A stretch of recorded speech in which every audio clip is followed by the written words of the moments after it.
scrambling on the planet, just trying to get enough blanks to make a living. I mean, it was a pretty scary time, but you can sort of look at turning a negative into a positive. There is a lot bigger range of products we have out there now. And the competition, I think, is really healthy, you know.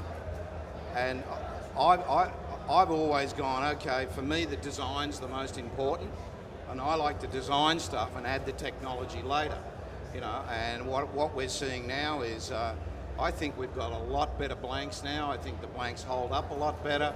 They're made for machining. The machines, they're getting blanks glued up. We're getting really, you know, 2 or 3 millimeters taken off the top, so we can glass them lighter and have a stronger board. So in a way, it was a bit of a blessing. Yeah. How about you, Pat? What's your thoughts? Well, you know, the Clark foam thing, it's funny because Sean and I were working together at the time. He was working for a retailer I was selling to. I was actually on the phone when I heard a bunch of noise, and it just sounded like a bomb hit. And the guy I was talking to said, you know, I'm going to call you back. Something just came down. Well, I got a fax because they couldn't talk, and that was, of course, that the molds were broken in half. Timmy got a picture of that, I think. Remember the molds? Oh, yeah, the mold's broken, yeah. And all I could think of is we're like guys that need to get to work, and we drive to the gas station, the damn place is closed, no more gas, you know? So, you know, the bad thing was, yeah, we all had to kind of eat shit for 6 months. But the good thing is, like Maurice said, it's really brought a lot of really creative thinking. Competition is always a good thing. And, you know, I think we're all a lot smarter as builders, you know? You can't have big overhead anymore. Well, you guys are all a little maybe more diversified, it seems like, too. I mean, you don't have all your eggs in one basket like maybe perhaps you did. I mean, you guys might have a great relationship with one supplier or another, but at least it's nice to know there's leverage now as a board maker. It's really good to be able to call 3 people, you know, and it's the same thing with, like, we were talking about technologies. I like iPhone a lot, and, you know, it's just got something that a lot of the other blanks don't have. It's not for everybody.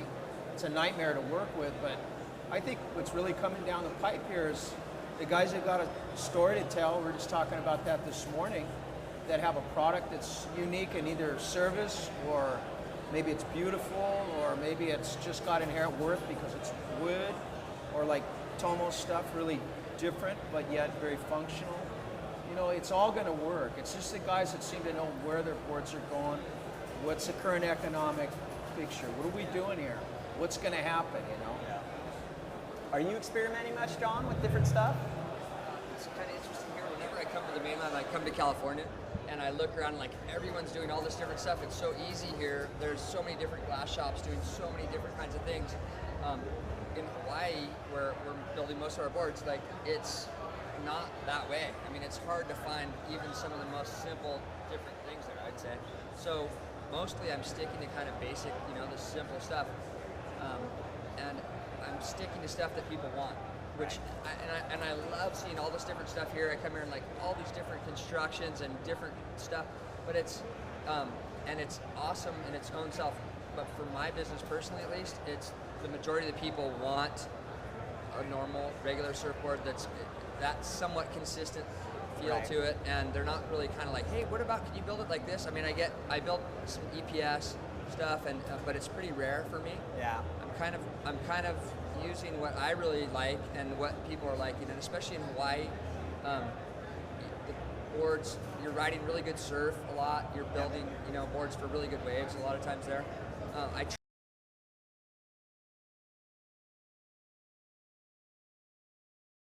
It's still, we're building boards the same way. Yeah. And the one thing I was thinking too is, like, when Clark Foam closed, for me, I had shaped nothing but Clark Foam in the 10 years that I had been shaping at that point, I think.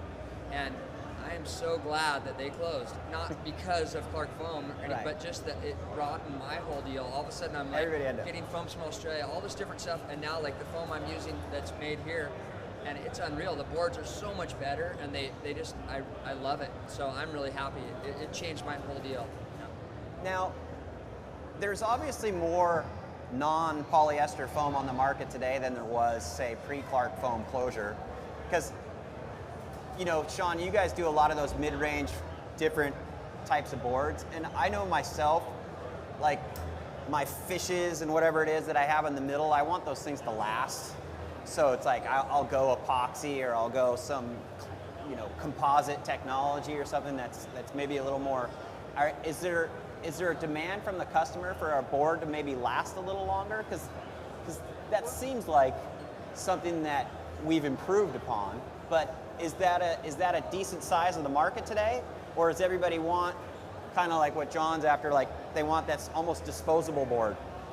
I think there's a couple things that are here, all right? I think with the Clark foam thing, it really accelerated diversity. And then location to location, everybody's going to do what they need to do to survive, right? And build upon what their niche and their market's about.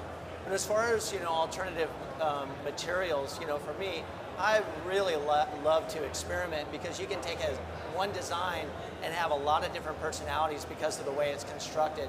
And you'll find certain designs really light up in certain environments or in certain designs. And that's Can you give me an example? Like, give me an example, Oceanside with one of your boards, a polyester versus a... Oceanside's kind of pitch to poo, kind of like, you know, burgery waves. Yeah. So if you have a board, you know, and again, you have diversified customers that are looking for durability or performance, just like you would with a wetsuit, somebody jumping in there and goes, I want my wetsuit to last.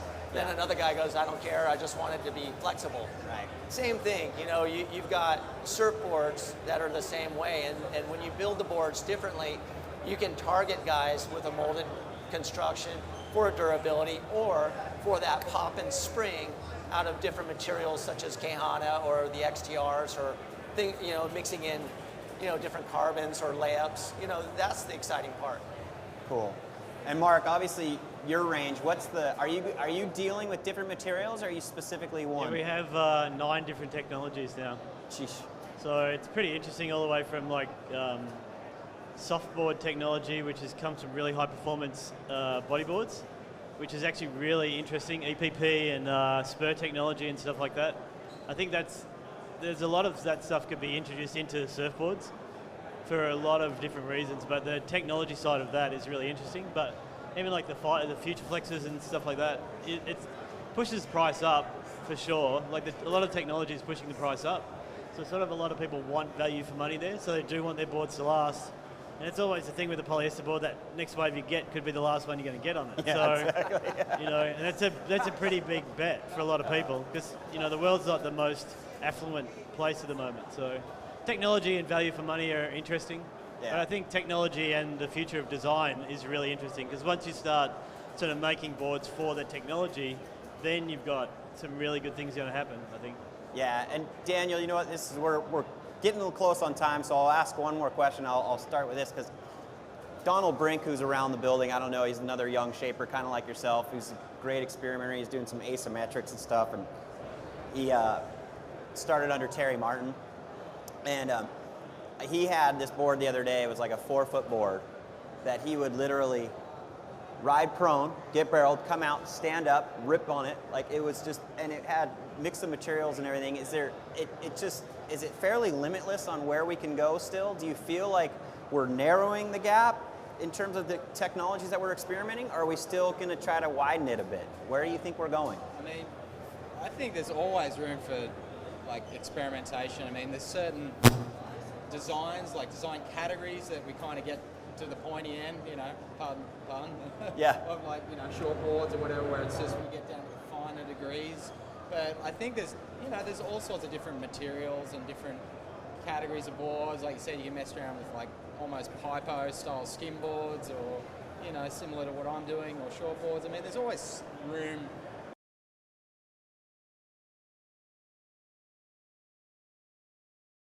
Newer feeling, something fresh to keep us going back, and it may be, in a lot of cases, it's just small changes get big results, you know, like with fins or you know, channels or different rockers. You know, there's all sorts of different things you can do, but I think keeping it fresh is the key. Yeah, exactly. Matt, any final thoughts on that? I mean, the technology thing, you know, it's like a rabbit hole. It just can go on and on and on. I mean, I see new technologies like all the time, and I'm just like, I don't know where to start. I'm kind of like a traditional color, you know, boards, because I came from the single fin world. So sort of for me, it's not as relevant, but it's sort of like if I want to bring my brand in that direction in whatever technology I choose, like people will believe in it, I think, because they trust that I'll work out, you know, and make it work. So right now I'm just kind of like, my limit is like my factory and my guys. They're so used to polyester, and it's hard to change their mentality. Yeah, and it's that's a material. great point, and I'm interested really quick, the final thing before we go around, because your factory capability and the technology that they're capable of, I mean, it's like internet bandwidth, right? You can only have that video speed. Is that world progressing in your guys' opinion? I mean, John, you mentioned Hawaii. It's fairly limited right now, right? Yeah, it's in a sense, yeah, it is. I think that, yeah, you just don't have, it's honestly like you don't even have the materials there. Like sometimes I'm trying to get carbon for different stuff or whatever, and it's not there. And when you come to the mainland, it's like you just go down the street. There's like, hey, I need this tool, or I need this, and you go, you know, for me, I drive an hour into town from the North Shore to go get some bolt for something sometimes, you know, it's kind of crazy. All right. That thing's really about scale. And, Yeah. you know, for us, like we built a new range of boards for Tom Wagoner, and before we started the board, it was $25,000. So you got to be committed. Yeah. You know, and by having a centrally manufactured thing that we've got with distribution in 74 countries, it makes a difference. And it, you know, you can have all the technology in the world, but it doesn't work if you're making one-off boards. Yeah, exactly. All right, Maurice, we'll give you the final thought on this, bud. One of the real problems that we've got at the moment is the toxicity. You know, like everybody talks about making less toxic blanks, all of this sort of crap. Yeah, you've got to really consider. I don't know how many surfboard makers there are out in the world. We've been using this toxic stuff that when you get a drum of polyester resin, it says this product causes cancer.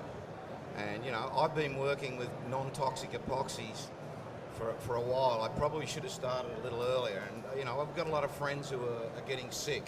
And I think there's a bit of a time bomb going out there on people that have been working with toxic polyesters. And I think that really gets overlooked in the whole surfboard argument. There might be, you know, 50 or 100 foam blowers in the world, but there must be 20 or 30,000 surfboard workers out there who are really passionate. And I reckon that there really should be a lot more time and effort put into really trying to work on the toxicity issues. You know, and I'm one of those people that can't work in a polyester environment because I've been told by the doctors that the styrenes, the catalysts and that is like a turbocharger on cancer.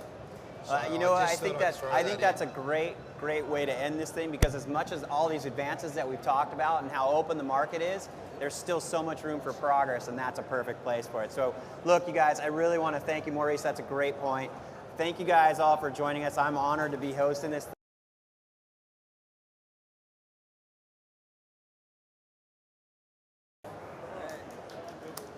Thanks, you guys. Good job, guys. Thanks. It's hard. There's so many people. It's just, you know, but hey, thank you, Maurice. That was good, Timmy. Thanks, Mike.